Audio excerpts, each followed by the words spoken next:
नमस्कार मित्रांनो, आता तुम्हाला माहितीच आहे की आपली महाराष्ट्र सेटची एक्झाम डिक्लेअर झाली आहे आणि 7 एप्रिल आपला पेपर आहे. आता तुम्हाला आतापर्यंत ही पण गोष्ट माहिती पडली असेल की IFS कडून महाराष्ट्र सेट एक्झामच्या प्रिपरेशनसाठी डिटेल्ड एक्सप्लेनेशन सहित प्रिव्हियस इयर क्वेश्चनचा आपल्याला एक बुक तयार केले. आज आपण त्याच बुकचा रिव्ह्यू करणार आहे. चला तर पाहूया या बुकमध्ये काय काय आहे आणि तुम्हाला हे बुक कसं हेल्पफुल ठरेल. या सगळ्यात आधी तुम्हाला कव्हर पेज कसा तरी या प्रकारचा दिसेल. यामध्ये आपण सगळ्यात आधी पहिली मेन गोष्ट काय आहे की 2011 पासून 2023 पर्यंत जितके पण सारे PYQs आहेत त्यांना टॉपिक वाईज सब टॉपिक वाईज सॉर्ट केले आणि त्यांचं डिटेल एक्सप्लेनेशन या बुकमध्ये दिले. त्याच्यानंतर तुम्हाला 300 पेक्षा जास्त प्रॅक्टिस क्वेश्चन्स पण दिलेत, जेणेकरून येणारा जो काही आपला पेपर आहे तो सॉल्व्ह करण्यासाठी तुम्हाला मदत मिळेल. आणि त्याच्यानंतर 5 तुम्हाला मॉक टेस्टसुद्धा प्रोव्हाइड केलेत, जो की आपला महाराष्ट्र सेटचा पेपरचा पॅटर्न असणार आहे त्यानुसार. आता याच्यामध्ये तुम्ही थोडंसं आतमध्ये गेलात तर तुम्हाला यातमध्ये दिसेल की या प्रकारचा इंटरफेस दिसेल. तर हे बुक तुम्हाला अजून CSI नेट गेट ज्या पण एक्झाम तुम्ही देता त्या एक्झामसाठी सुद्धा फायदेशीर ठरेल. थोडंसं आतमध्ये जाऊया, बघूया काय काय पुस्तकामध्ये. तर या पुस्तकामध्ये जरा तुम्ही पाहिलं तर आपल्याला माहिती आहे की आता सिलेबस जो आहे सेटचा तो आपल्या नेटशी मॅच होतो आहे.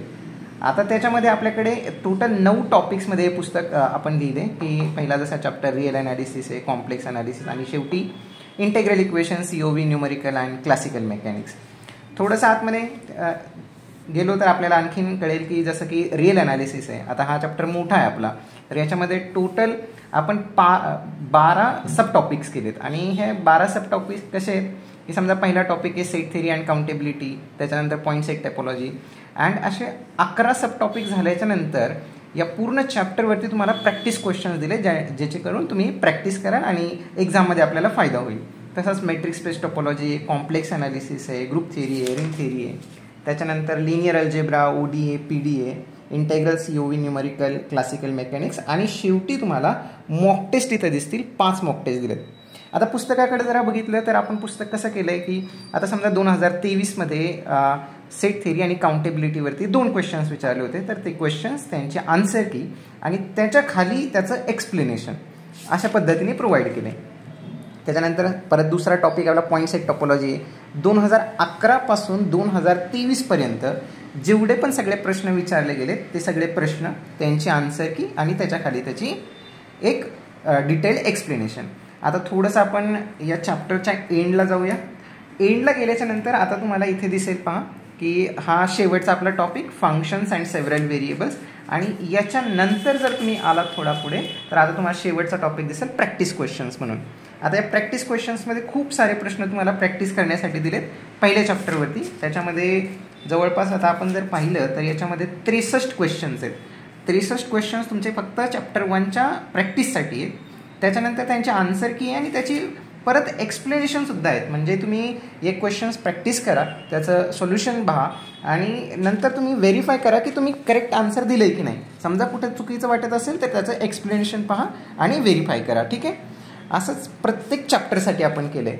आणि प्रत्येक चॅप्टर झाल्याच्या नंतर असे 9 चॅप्टर झाल्याच्या नंतर शेवटी आपल्याकडे काय येते तर मॉक टेस्ट येत आहेत. आता मॉक टेस्टमध्ये 5 मॉक टेस्ट तुम्हाला प्रोव्हाइड केले. जसं की पहिली मॉक टेस्ट ज्याच्यामध्ये काही रिअल ॲनालिसिसचे क्वेश्चन्स, लिनियर अल्जेब्राचे questions, OD, PD, ring theory, group theory या सगळ्यांचे क्वेश्चन्स तुम्हाला दिसतील. आणि त्याच्यानंतर शेवटी तुम्हाला त्याची काय दिसेल आन्सर की इथे प्रोव्हाइड केली जातील. आता याचे एक्सप्लेनेशन्स इथे नाही आहे, पण याचे आन्सर की नक्कीच तुम्हाला प्रोव्हाइड केली आणि अशा तुम्हाला 5 मॉक टेस्ट प्रोव्हाइड केलेल्या आहेत. ठीक आहे, चला तर मग जे लोक या एक्झामसाठी प्रिपेअर करतायत त्यांच्यासाठी हे बुक नक्कीच फायद्याचं ठरेल. तर आता मला वाटतं की 7 एप्रिलला आपला पेपर आहे, तर काही हरकत नाही आहे बुक तुम्हाला परचेस करण्यासाठी. तुम्ही जरूर जा या बुकसाठी आणि याचा रिव्ह्यू आम्हाला नक्कीच कळवा की कसं वाटतं तुम्हाला बुक. थँक्यू.